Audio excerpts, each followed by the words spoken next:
But first and foremost, though, this was a report that broke from PW Insider back, I think, on Monday, about WWE possibly wanting to do away with the dual brand pay-per-views. Now, this is really interesting. Since the WWE brought back the brand extension in the summer of 2016, they've been doing brand exclusive pay-per-views, obviously with the exception of the Big Four: Royal Rumble, WrestleMania, SummerSlam, and Survivor Series.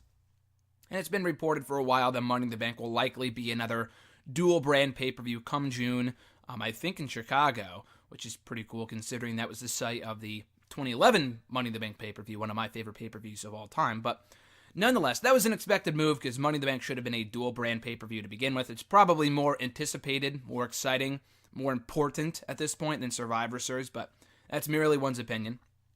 Nonetheless, this came after it was reported, or almost basically confirmed, from Ticketmaster, sending out an email to anyone who had already purchased tickets for Backlash in May, I think in Newark at the Prudential Center, if I'm not mistaken, saying that show will also be a dual brand pay-per-view, leading to a lot of speculation. Will we get more dual brand pay-per-views in the future?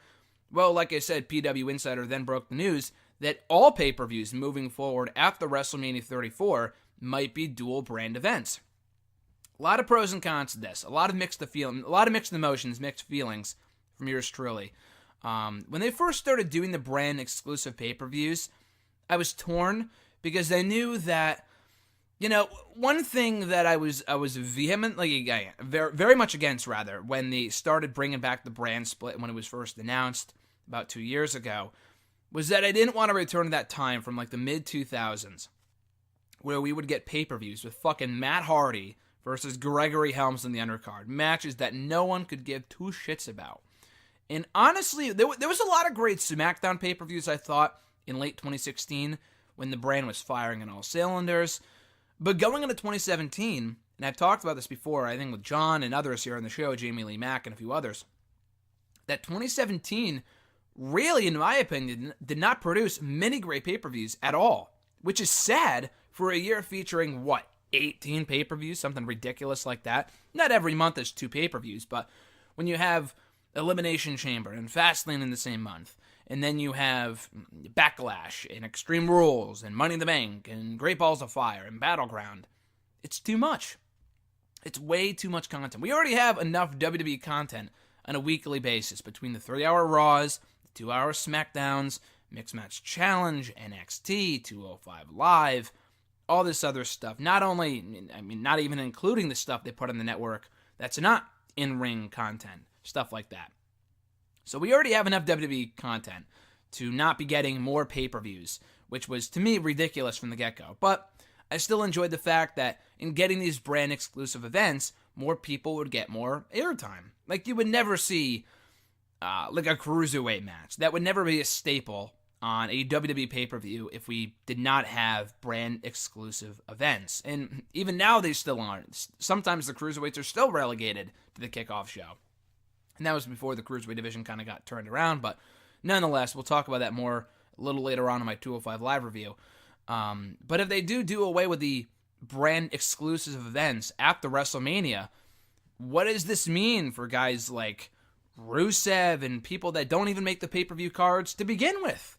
There were a handful of pay-per-views in 2017 that, right after Finn Balor came back from his injury, he was not a part of because they had no plans for him. Could you imagine what would happen to a guy like him if these pay-per-views started to feature Raw and SmackDown talents together every single month? And the report is that we're also getting the same amount of pay-per-views. If they do away with the brand-exclusive events, they will not change the amount of pay-per-views we're getting in 2018, which to me is so stupid because it's only February. They have only announced ticket information, I think, for Backlash in May, obviously the upcoming pay-per-views, but those won't be affected, Fastlane and Elimination Chamber, and WrestleMania. But beyond Backlash, I'm not sure if they've announced any other dates like that are set in stone for pay-per-views in the remainder of 2018. So if we do go back to the old format of having Raw and SmackDown share pay-per-views, why wouldn't you get rid of pay-per-views where there's 2 in the same month?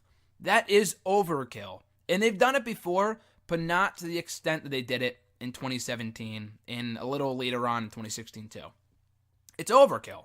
It's way too much. Having pay-per-views every 2 weeks with the same guys in the shows, if you're going to have them, share pay-per-views between Raw and SmackDown, to me is so ridiculously dumb.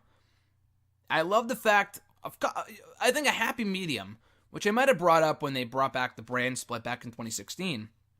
What I liked about the original brand split, before they did away with the brand exclusive events, was how they kind of had the Raw and SmackDown pay-per-views every other month. And they've done that a little bit recently.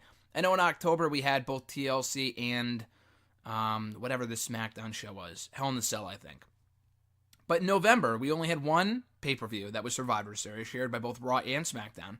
December, we didn't have a Raw and a SmackDown show. We just had a SmackDown show, and it was Clash of Champions. That was it. September, same thing, only a Raw show. We only had No Mercy for Raw.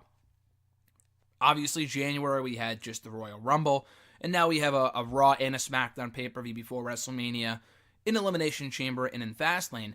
But I like the original format from a few years ago, from like a decade, not even a few years ago at this point, but like 10 or 15 years ago, where it would be like a SmackDown pay-per-view in February, that being No Way Out or Elimination Chamber. April would get Backlash for Raw or SmackDown, but probably Raw. May would be like Judgment Day for SmackDown. June would be Vengeance or whatever for Raw. July would be Great American Bash, and then they would share a SummerSlam. I like that format a lot. I think that's a happy medium, where in the meantime you could say to yourself, oh, what do you do with the 2 months of no pay-per-view time for both brands? You make the TV episodes more important by holding episodes similar to what we saw at the tail end of 2016 with SmackDown. Remember that wild card episode? That one, where it was like AJ and Corbin and Ziggler for the WWE Championship in like a 3-way match, and they advertised all this stuff from like John Cena's return to Becky Lynch versus Alexa Bliss for the SmackDown Women's title. They had like a Fatal 4-Way Tag Team title match.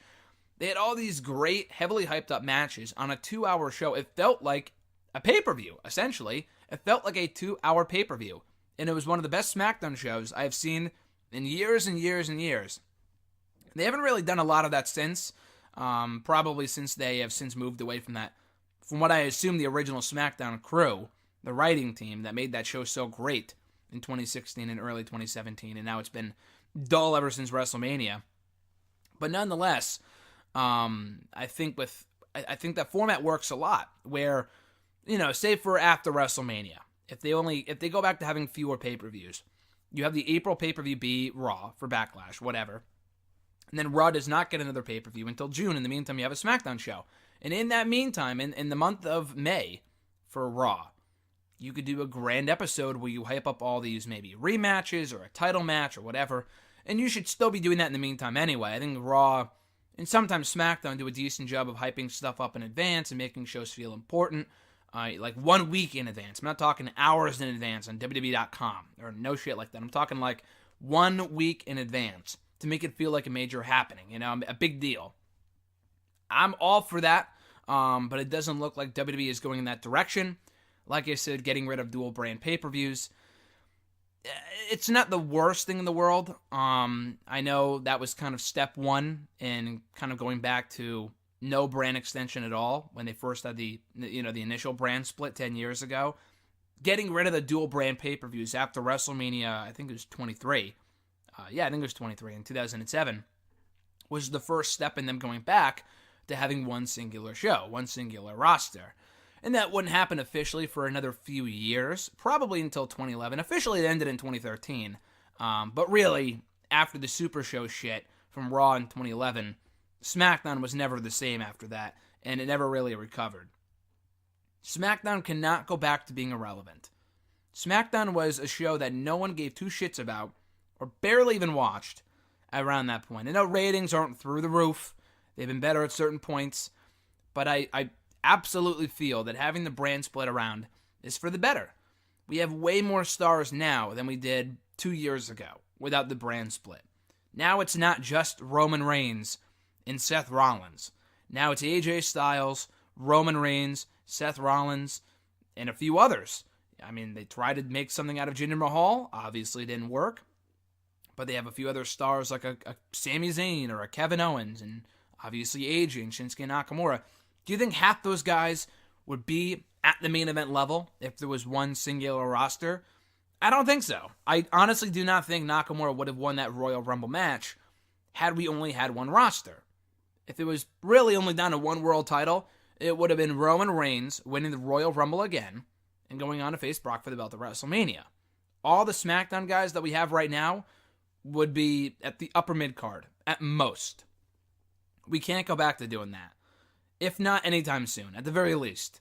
I do think the brand split is for the better, and moving back to the days of having the super shows and stuff like that. The roster is too big. They have way too much talent to go back to having those shows where it's all the same people in one show. I know there was a concern when they first started up the brand split 2 years ago. How are they going to fill 2 hours of Raw? Or 3 hours of Raw, rather. How are they going to fill 2 hours of SmackDown? I think by and large, they've done a decent job with the people they have on these brands. SmackDown, they filled out very well. Raw, they have the cruiserweights and stuff like that. But even like this show, this past week's show, I thought was very, very good. They made great use of the 3-hour format. There weren't even any cruiserweights in the show. They had a few women's matches. They had a number of other matches pertaining to Elimination Chamber. They all meant something. They were well wrestled. They got more time. I'm not saying I would not be in favor of Raw going back to 2 hours. That would be amazing. I think a 2-hour Raw is way better and more effective than a 3-hour Raw. But in the meantime, I think they are making a good use of the 3 hours, at least recently anyway. I think Raw has been doing very well for itself, a lot better than it has been in the past since the start of 2018. The same cannot be said for SmackDown, but it goes back to my point that you don't need to get rid of the brand split. People are freaking out. Is the end of the brand split nigh? Is the end near? All this other shit. Let's not overreact. I could see what they mean. I think it was cited that low ticket sales were the reason as to why they might be going back to doing, dual brand pay-per-views every month or twice a month, which would be fucking overkill, like I said. But, I don't know, low ticket sales would be the problem no matter what. I don't think anything... The attendance was down for SummerSlam, and that's a dual brand show. I don't think Survivor Series was sold out this year, was it? So I don't really think that's going to solve anything. They're going to be like, oh shit, we might have to go back to doing brand exclusive pay-per-views because it's not really making a difference right now. But anyway, we'll see. I expect that some sort of announcement will be made sooner rather than later. I know that's the rumor right now that WWE will make an official announcement at some point in the near future.